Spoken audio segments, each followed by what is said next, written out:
जानी है। खास बात यह है कि पंचायत राज के उपचुनाव भी इन्हीं के साथ आयोजित होने हैं, जिससे चुनाव प्रक्रिया और व्यापक हो जाएगी। अब सीधे तौर पर यहाँ पर चुनावी बिगुल बज चुका है। अब कहाँ कहाँ चुनाव होंगे ये हमने आपको बता ही दिया है, और अब आपको हम ग्राफिक्स के माध्यम से भी बताएंगे कि क्या कुछ जो है देखने को मिलेगा, कितनी तैयारी है और नगर निगम कौन कौन सी जगह पर देखने को मिलेंगे। सीधे तौर पर मैं बात अंबाला की करूं, पंचकुला की करूं, सोनीपत की करूं, अब यहां पर देखने को मिलेंगे। हम ग्राफिक्स के माध्यम से आपको दिखा रहे हैं। अब कांग्रेस घोषणा पत्र समिति क्या है, सदस्य क्या है, एक एक करके हम ये जानकारी जो है आप तक पहुंचा रहे हैं। आप सीधे तौर पर गीता भुक्कल की बात की जाए, चेयरपर्सन की बात की जाए, अब यहाँ पर बीबी बत्रा विधायक, आफ्ताब अहमद सदस्य अभी हम आपको ग्राफिक्स के माध्यम से समझा रहे हैं। सतीश तेजली हो गए, जयवीर अंतिल हो गए, और साथ ही जितेंद्र भारद्वाज हो गए, जसवीर माहौर हो गए और संजीव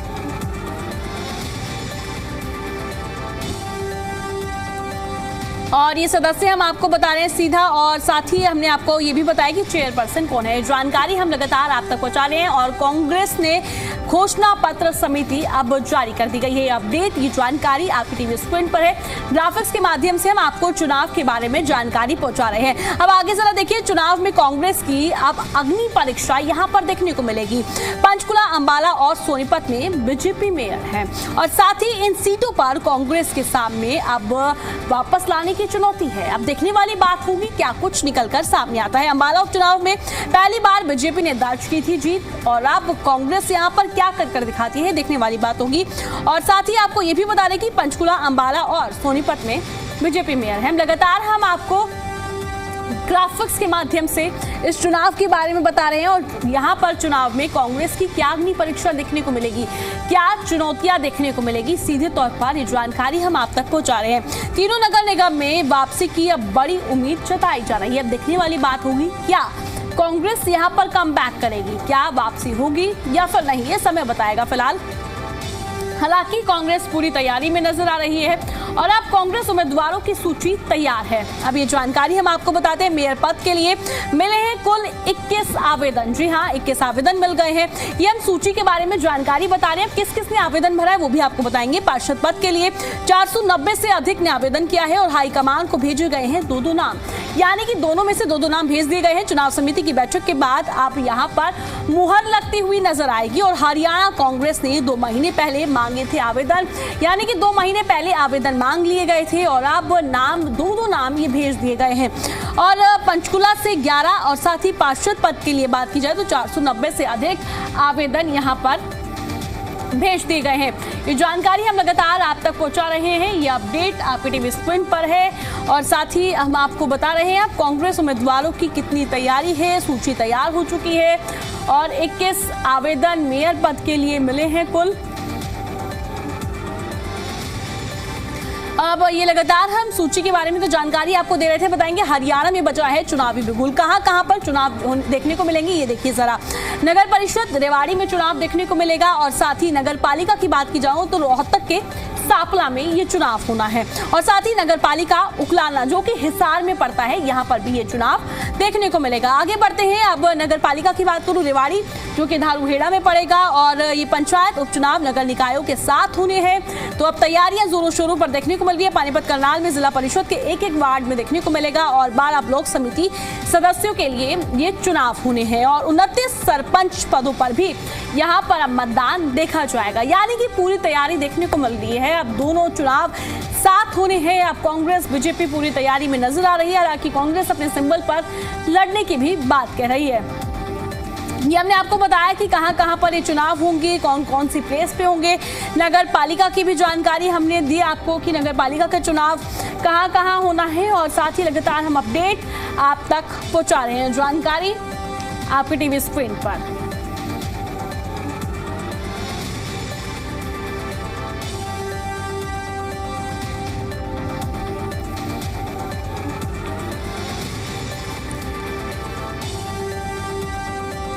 ये लगातार हम ग्राफिक्स के माध्यम से आपको चुनाव का रण बता रहे हैं। अब चुनावी बिगुल बच चुका है, क्या कुछ शेड्यूल रहने वाला है ये जान लीजिए। नामांकन 21 से 25 अप्रैल तक देखने को मिलेगा और साथ ही नामांकन पत्रों की जांच जो है वे 27 अप्रैल को देखने को मिलेगी। अब आगे बढ़ते हैं, वापसी की बात की जाए तो 28 अप्रैल उसी दिन चुनाव चिन्ह भी मिल जाएगा जिस दिन वापसी होगी। अब बात करते हैं वोटिंग की। वोटिंग को लेकर जानकारी है, 10 मई को वोटिंग होनी है, सुबह 8 बजे शुरू हो जाएगी और जरूरत पड़ने पर दोबारा मतदान 12 मई को होना है। मतगणना यानी कि रिजल्ट नतीजे 13 मई को नतीजे सामने आ जाएंगे। 10 को चुनाव है, नतीजे 13 को सामने आएंगे। अब बात करते हैं नामांकन नोटिस को लेकर और नामांकन की प्रक्रिया को लेकर। तो 21 से 25 अप्रैल तक नामांकन आप कर सकते हैं, यानी कि नामांकन भर सकते हैं। नामांकन पत्रों की जांच 27 अप्रैल को होनी है। अब आगे बढ़ते हैं, नाम वापसी 28 अप्रैल उसी दिन चुनाव चिन्ह मिल जाएंगे। उसी दिन नाम वापसी भी आप ले सकते हैं अगर आपको अपना नाम वापस लेना है तो। अब जरूरत पड़ने पर दोबारा मतदान की तारीख है 12 मई। अगर जरूरत पड़ती है आपको दोबारा मतदान करना है तो 12 तारीख को आप दोबारा मतदान कर सकते हैं। 10 तारीख को चुनाव होना है, 13 तारीख को नतीजे इस चुनाव के सामने आ जाएंगे। अब इसी के साथ आगे बढ़ते हैं और आगे की भी अपडेट्स आपको दे देते हैं। तो हरियाणा में अब चुनावी बिगुल बच चुका है। अब देखिए, नगर परिषद अध्यक्ष यानी कि चुनाव में कितना खर्च देखने को मिलेगा। तो नगर पालिका अध्यक्ष की बात की जाए तो 12.5 लाख का खर्च। अब नगर पालिका की बात करूं मैं, यहाँ पे नगर निगम मेयर 30 लाख रुपए और नगर निगम पार्षद 7.5 लाख रुपए और नगर परिषद अध्यक्ष 20 लाख और नगर परिषद पार्षद में 4.5 लाख। तो नगर पालिका अध्यक्ष 12.5 लाख और साथ ही नगर निगम मेयर 30 लाख और नगर निगम पार्षद 7.5 लाख रुपए का खर्च देखा जाएगा। अब आगे बढ़ते हैं, आगे की भी ग्राफिक्स के माध्यम से आपको इस पूरे मामले के बारे में समझाते हैं। अब इधर देखिए, निकाय चुनाव का ऐलान हो गया है। बीजेपी के चुनाव प्रभारी अंबाला से है अर्चना गुप्ता और साथ ही हमारे साथ सोनीपत से मंत्री कृष्णलाल पंवार होंगे जो कि बीजेपी के चुनाव प्रभारी रहने वाले हैं। और बात मैं सोनीपत की करूं तो जवाहर सैनी और पंचकुला से मंत्री विपुल गोयल रहने वाले हैं। ये ग्राफिक्स के माध्यम से हम आपको बता रहे हैं कि चुनाव प्रभारी बीजेपी का कौन रहने वाला है। अब अंबाला की बात की जाए तो अर्चना गुप्ता, ये हम ग्राफिक्स के माध्यम से आपको बता रहे हैं। निकाय चुनाव को लेकर अब ऐलान हो चुका है, जानकारी सामने आ चुकी है। अब हमने ग्राफिक्स के माध्यम से आपको ये भी बताया कि बीजेपी के चुनाव प्रभारी कौन कौन रहने वाले हैं। सभी के नाम आपकी टीवी स्क्रीन पर एक एक करके हमने सभी के नाम बताए। अंबाला से मंत्री भी रहने वाले हैं। अंबाला से है अर्चना गुप्ता, सोनीपत से है मंत्री कृष्णलाल पंवार, एक और बार आपको नाम बता देते हैं। सोनीपत से है जवाहर सैनी, जिला प्रभारी हैं, अब चुनाव प्रभारी रहेंगे। पंचकुला से है मंत्री विपुल गोयल जो कि चुनाव प्रभारी और साथ ही पंचकुला से कंवरपाल गुर्जर पूर्व मंत्री हैं और अंबाला से मंत्री रणबीर गंगवार और ये रहने वाले हैं चुनाव प्रभारी। तो हमने आपको ये पूरी जानकारी दी निकाय चुनाव को लेकर कि निकाय चुनाव आखिर कब होंगे, नतीजों का ऐलान कब होगा, कौन कौन इन सीटों पे उतरेगा, नामांकन कब होगा, ये तमाम जानकारी हमने आप तक पहुंचाई। अब कहां पर चुनाव होंगे ये भी हम आपको दिखा रहे हैं। देखिए जरा, सोनीपत नगर निगम यानी कि सोनीपत में देखने को मिलेगा, साथ ही मेरेवाड़ी नगर परिषद का चुनाव देखने को मिलेगा यहाँ पर और सापला जो कि रोहतक में पड़ता है नगर पालिका का चुनाव देखने को मिलेगा। उकलाना हिसार में पड़ता है नगर पालिका का चुनाव यहाँ पर देखने को मिलेगा। दारूहेड़ा की बात करूं, रेवाड़ी में पड़ता है नगर पालिका का चुनाव देखने को मिलेगा। पंचायत उपचुनाव नगर निकायों के साथ ही होंगे यानी कि ये दोनों चुनाव एक साथ देखने को मिलेंगे। पानीपत करनाल में जिला परिषद के एक वार्ड पर और 12 ब्लॉक समिति सदस्यों के लिए चुनाव देखा जाएगा। 29 सरपंच पदों पर भी मतदान देखने को मिलेंगे। तैयारियां पूरी है और 485 पंचों के लिए भी वोट डाले जाने हैं और अंबाला नगर निगम के चुनाव देखने को मिलेंगे। अब तैयारियां पूरी हैं, अब तमाम पार्टी अपनी अपनी कमर कस चुकी हैं और भारतीय जनता पार्टी भी फुल एक्शन मोड में नजर आ रही है। अब देखने वाली बात ये होगी कि क्या समीकरण बनते हैं, क्या कुछ देखने को मिलेगा इस चुनाव में। फिलहाल सभी पार्टियां फुल एक्शन मोड में नजर आ रही है। जानकारी हम लगातार आप तक पहुंचा रहे हैं कि क्या समीकरण बन रहे हैं, फिलहाल कितनी तैयारी है, कौन सी पार्टी ने अपने प्रभारी उतार दिए हैं, कौन कौन से प्रभारी उतारे गए हैं, अंबाला से कौन है, पंचकुला से कौन है प्रभारी, ये तमाम जानकारी हमने आप तक पहुंचाई है।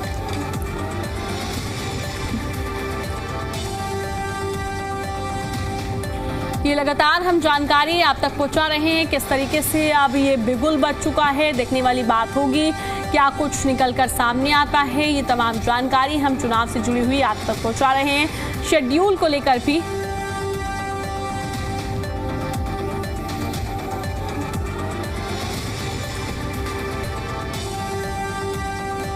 फिलहाल हमारे साथ इस खबर पर ज्यादा बातचीत के लिए भारतीय जनता पार्टी से प्रवक्ता संदीप हिंदुस्तानी जुड़ गए हैं, उनसे बात करेंगे। सर, सबसे पहले तो आपका जी दिल्ली एनसीआर हरियाणा पर बहुत बहुत स्वागत है। सर, मेरा सवाल आपसे रहने वाला है, यहाँ पर भारतीय जनता पार्टी कितनी तैयार नजर आ रही है और क्या तैयारी है फिलहाल चुनाव को लेकर? जी सर। जी नमस्कार, मेरी आवाज पहुंच रही है आप तक? बिल्कुल सर जी।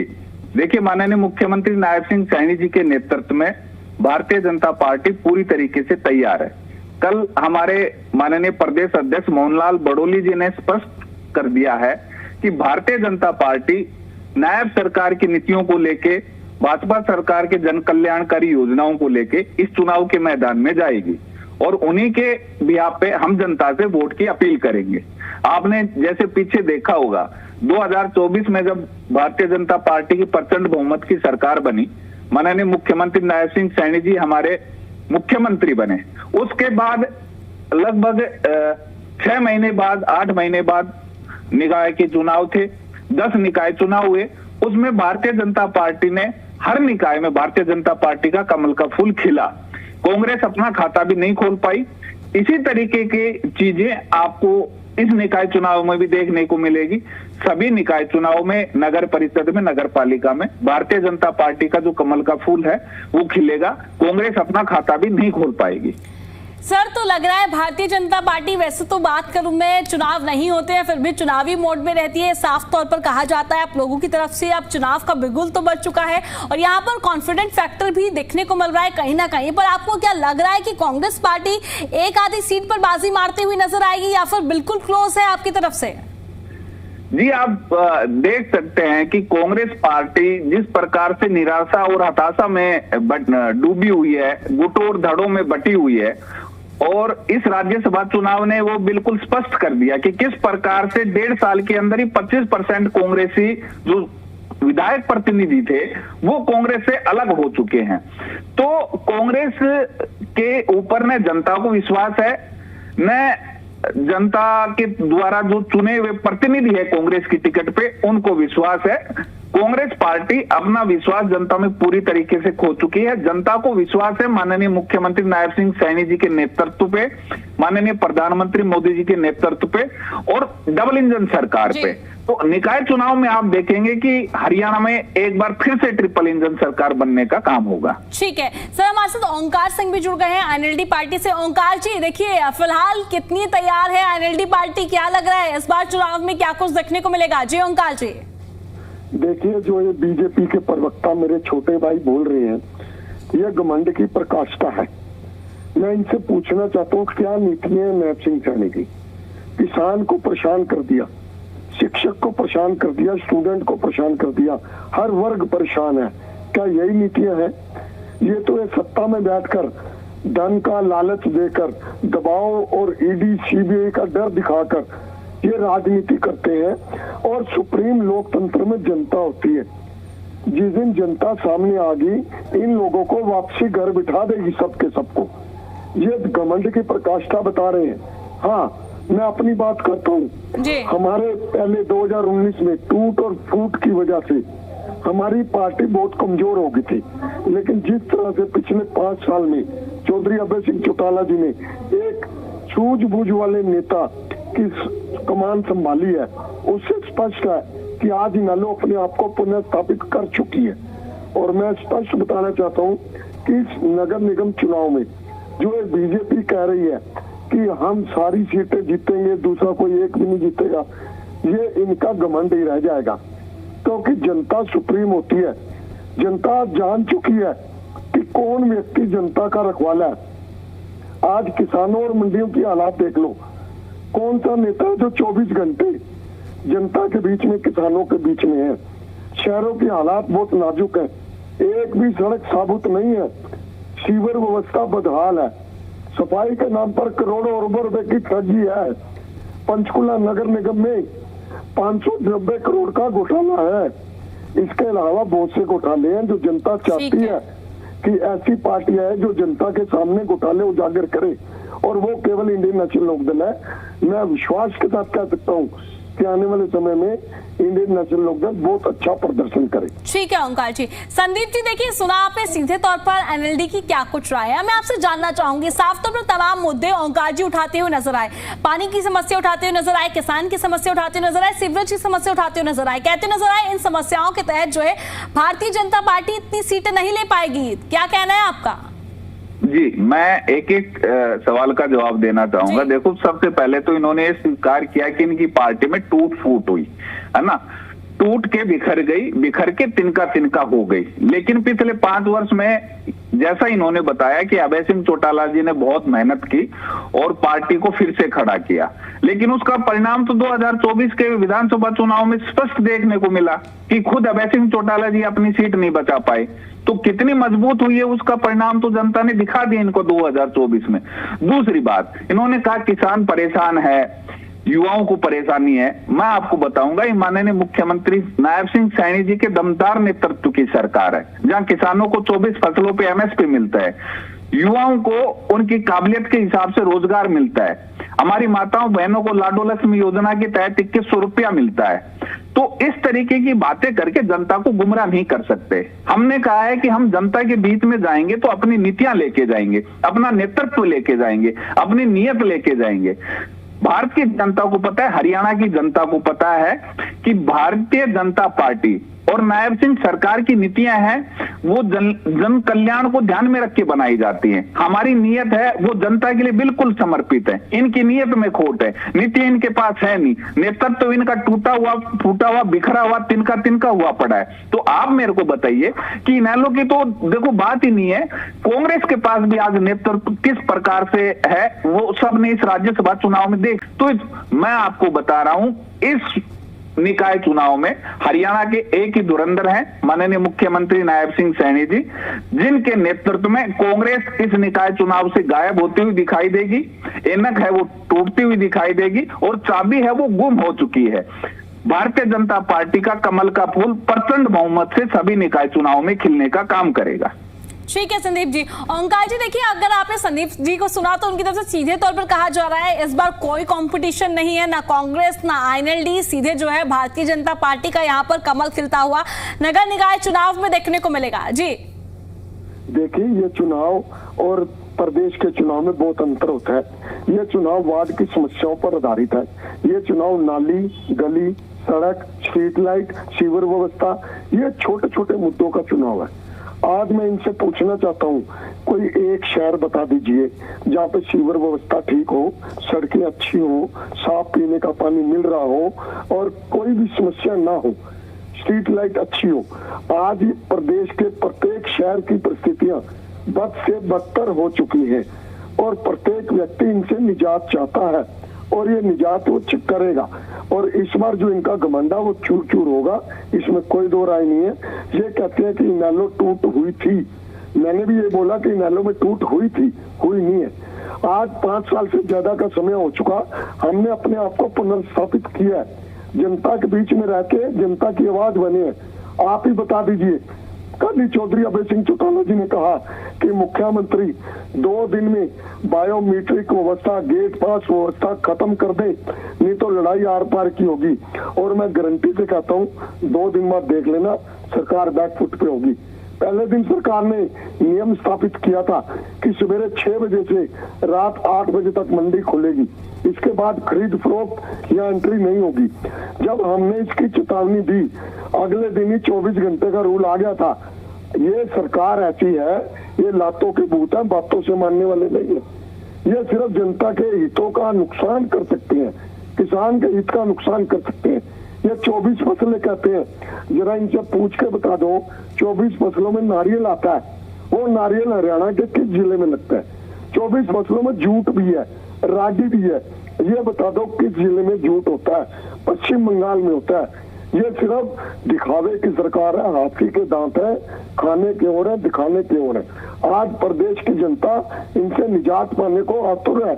2019 में निजात पाना चाहते थे, लेकिन इन्होंने इनेलो को तोड़ा, एक जेजेपी पार्टी बनी जिसने इनको जीवन दान दिया। 2024 में फिर जनता चाहती थी कांग्रेस की सरकार बने, और इन्होंने छल कपट करके कांग्रेस को कुछ कमियों की वजह से इन्होंने सरकार बनाई। अब जनता इनको ज्यादा दिन जेल नहीं पाएगी।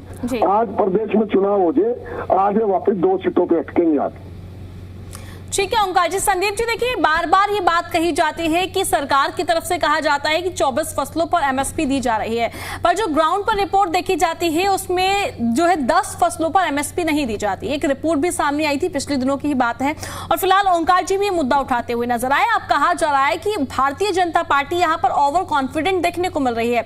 बात प्रदेश के चुनाव की जाए या फिर बात हम नगर निकाय चुनाव की बात करें, अभी ओंकार जी की तरफ से साफ तौर पर कहा गया दोनों ही चुनाव अलग है, तो हालांकि दोनों ही चुनाव डिफरेंट है, सीधी तौर पर ये चुनाव जो है कॉलोनियों के देखने को मिलते हैं। मैं फिलहाल आपसे जानना चाहूंगी, क्या यहां पर भारतीय जनता पार्टी का ओवर कॉन्फिडेंट देखने को मिल रहा है? देखिए, ओवर कॉन्फिडेंट की बात नहीं होती जी। भारतीय जनता पार्टी अपनी नीतियों की वजह से, अपने कार्यशैली की वजह से, अपने विकास की वजह से, इन सब चीजों को लेके जनता के दिलों पे राज करती है। 2014 में भारतीय जनता पार्टी की सरकार जब से देश और प्रदेश में बनी है, आपने देखा होगा कि एक बार आप जनता को गुमराह कर सकते हो। कांग्रेस और इनेलो के साथ सबसे बड़ी समस्या क्या है कि ये जनता को बेवकूफ समझते हैं।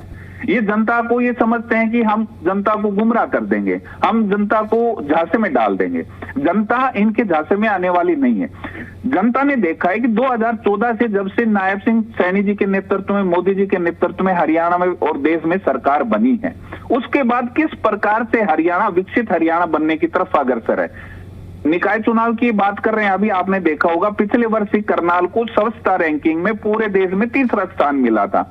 देश की माननीय राष्ट्रपति जी ने हमारे मंत्री जी को सम्मानित करने का काम किया था।